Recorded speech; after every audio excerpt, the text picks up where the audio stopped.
In this video, I'll be reviewing the pilot episode of the new DCCW show Gotham Knights. This show is not in the Arrowverse. It might be set in the same universe as Superman and Lois, but I doubt that as well. It'll almost certainly end up being in its own universe, especially if it doesn't end up getting past season 1, which seems like the most likely possibility because I don't know how many people are watching this show or are going to.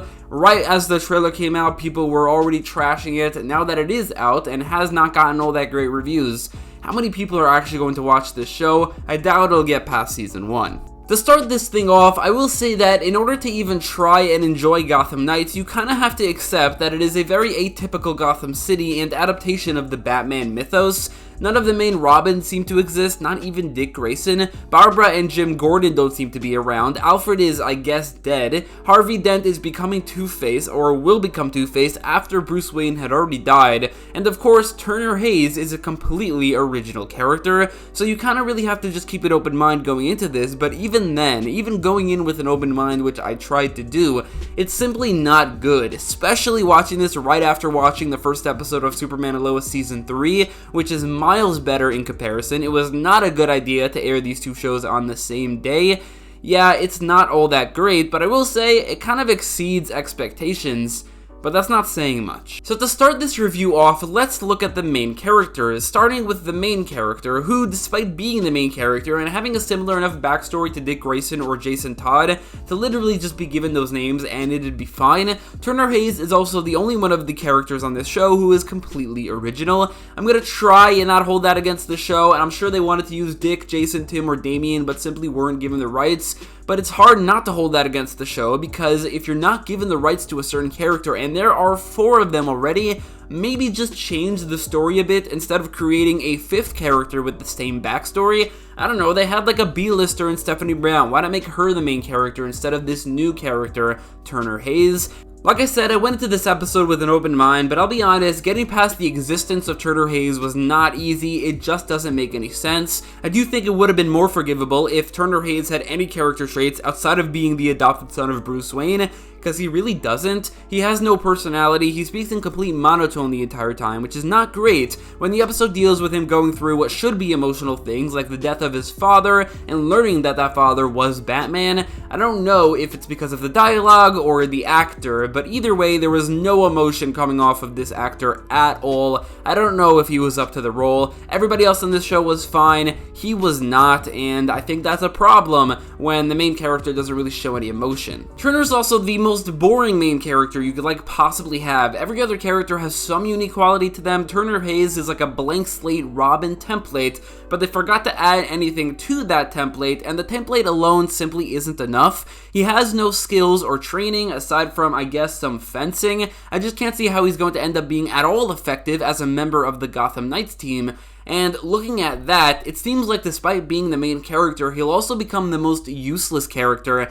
I don't know how that would work on this show. I'm sure he'll develop over time and maybe get some training, but for now, in terms of the Gotham Knights team, the main character is somehow also the most useless and most boring. What's really weird is that the most important Bat Family member to appear on this show is Stephanie Brown, but she's not on the poster, isn't directly affiliated with the plot, and is only affiliated with the plot through Turner, and from what I could tell will have the role of hacker / the main character's best friend, and let's be honest, his love interest. Stephanie would have definitely been a more interesting main character than the completely original, bland Robin template main character they went for. It doesn't really make sense. She's the biggest character on this show, but also seemingly has the smallest role. The rest of the main characters are mostly fine. It has only been 1 episode, and this episode has the burden of introducing the world to us, not just the characters, and I'm sure they get more development down the line, so it's kind of hard to determine, but at least for now, there hasn't been much substance to most of these characters.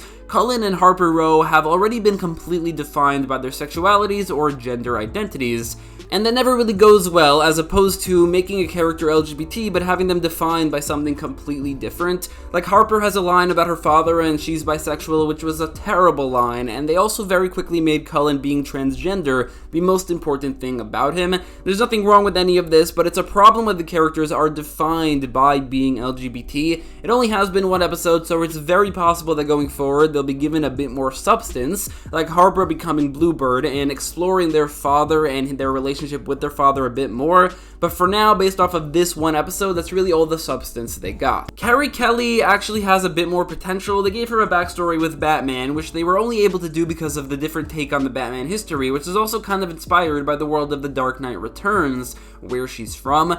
Unfortunately, she didn't appear much in this episode, and she's also a part of a trend of ginger characters who have turned black. I don't know why this trend exists, but it does. Carrie Kelly, however, is like the most superhero in this show. She's called Robin. She has gadgets and a seemingly fighting ability and a past with Batman. There's like a very clear lack of actual superheroes on this show. Carrie Kelly is, for now, the closest thing to that. Joker's daughter is certainly the most interesting of the main characters, with an actual interesting personality and entertaining dialogue, and even a pretty cool backstory. She's definitely the character with the most potential on this show, and whose actress does the best job in their role in this episode. There's also Harvey Dent, who has a fairly large role in this episode. He is called the DA, but for some reason acts more like a police officer, which is a bit weird. But I will say, I don't mind the changes to his character. If this was a regular Batman universe, then I would mind Batman dying before Harvey Dent becomes Two-Face, when Harvey is right there. But like I said, I went in with a bit more of an open mind, and I am interested to see him become Two-Face over the course of this show, and this show sorely needs some A-listers like Two-Face as villains. They also have the Court of Owls, but just the fact that the heroes are like the C-listers, D-listers, or original characters, they needed somebody like Two-Face for there to be something interesting happening on this show. The plot that the show promised and is now setting up was never really going to be interesting. I mean, it's the exact same plot of the Gotham Knights game that came out last year, from Batman's death kicking off the plot, to the villains being the Court of Owls, down to even having the same name. It's actually crazy how two identical properties, one a show and one a game, were created with absolutely no relation to each other. I don't think DC noticed that, and if they had, they would not have done it. The biggest difference, aside from the form of media, is that this show follows lesser characters. Instead of the top players of the Bat family who aren't Batman, like Nightwing, Batgirl, Red Hood, and Robin, we get some very niche or even original characters. It is a bit unfair to compare it to the game, and to be honest, the game wasn't all that good either, but simply looking at the plot, just the fact that it's a discount version of something that's already not great, that came out not too long ago, is hard to get past. You talk about Gotham Knights, there's the one with the A-listers and the one with the original characters and the D-listers, and the comparison is very difficult to get past, if not impossible. Looking at it in a vacuum, the plot moves forward very quickly in this episode. It felt like they had to cram everything important into the pilot. This was most clear in the characters' reactions to things. Like, I felt like Turner specifically simply wasn't given the appropriate amount of time to react to Bruce's death before jumping right into the plot. That may have to do with the acting and the fact that I felt no emotions coming off of this character, but also it's not just him. It felt like the plot was moving faster than the characters were able to react to it, so they kind of sacrificed character for plot, but then also the plot feels like it was moving too quickly, and so they sacrificed both for nothing, and that is not good.